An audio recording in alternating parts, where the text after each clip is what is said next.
thrilling new cinema screen. Follow the story of Ryu's epic adventure through Tecmo's movie-like cinema screen animation. As you complete each level, a new part of the story unfolds. Exciting new powers and weapons. Over the years, Ninja Ryu's fighting skills have improved to include fantastic new powers and weapons. Action-packed ninja adventure. Can you get Ryu through his most challenging adventure, as he battles the hideous ancient forces of darkness to save mankind? The ultimate ninja challenge. In Ninja Gaiden 3, The Ancient Ship of Doom, from Tecmo in 1991. This time, Tecmo is not presenting us with the year 1991, and it's a little depressing. But, you know, what can you do? So that's not really a very good blurb there. Yeah, not really very good at all. But let's talk about it a little bit at least. This is the third game in the Ninja Gaiden series, obviously, as it's called Ninja Gaiden 3. The Japanese name translates to Legend of the Ninja Dragon Sword 3, The Arc from Hades. Side-scrolling platformer, just like the first and second games. Probably the rarest of the three, honestly. It's not very good.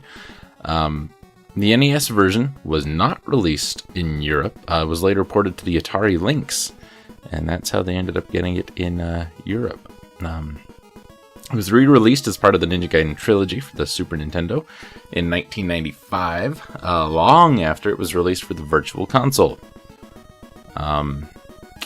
It was designed by Masato Kato, who took over from Hideo Yoshizawa, who designed the first two games. So, not done by the same designer, and it shows.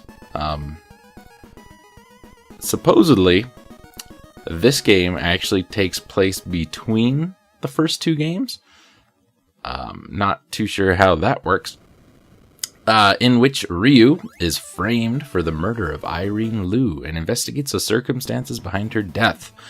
Eventually, he discovers a plan by the CIA agent Foster, and another person named Clancy to utilize an interdimensional rift to create and control a race of energy-infused superhuman mutants. The gameplay is similar and includes some new features such as the ability to hang overhead and sword power-ups. We lose our ability to have the clones, but we get a fancy schmancy sword. As with previous titles, it was reviewed mostly positively from critics. Early reviews praised the game for its plot, gameplay, and difficulty. Later reviews criticized it for the plot being overly outlandish, inconsistent level designs, and the game's difficulty level. The North American version was intentionally made harder than the Japanese version through limited continues, stronger enemies, and the omission of a password system. The Atari Lynx port, while receiving general praise for graphics and controls, received poor reception for its sound and for the inability for players to see characters and items, attributing to the Lynx's small screen. This is the interesting thing about this. Initially, when the game came out, people thought the plot was great. It was pretty cool. But then I think people actually played the game and realized this plot absolutely makes no sense. Well, here, let me just pick out snippets of the plot here to show you what's going on. So, Ryu, Ninja Gaiden, is framed for the murder of Irene, when it turns out it was a look-alike all along. He's told to go to Castle Rock Fortress, where he encounters a stranger who he meets after a trip through a laboratory, who tells him his name is Clancy. Clancy and Foster have been working on a biohazard plan by designing creatures called bionoids. After making his way into the fortress, he encounters Foster and the ninja lookalike. Foster vows to eliminate Ryu and use the life energy from the rift and Ryu's secrets of the Dragon Clan to make him into an all-powerful bionoid. Just as Foster and the lookalike advance on Ryu, Irene appears and is armed with a machine gun. Yes, we defeat the lookalike. An interdimensional rift opens. We end up on a ruined warship called the Ancient Ship of Doom.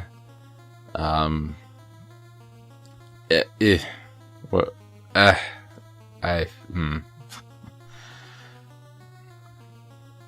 don't know, viewers.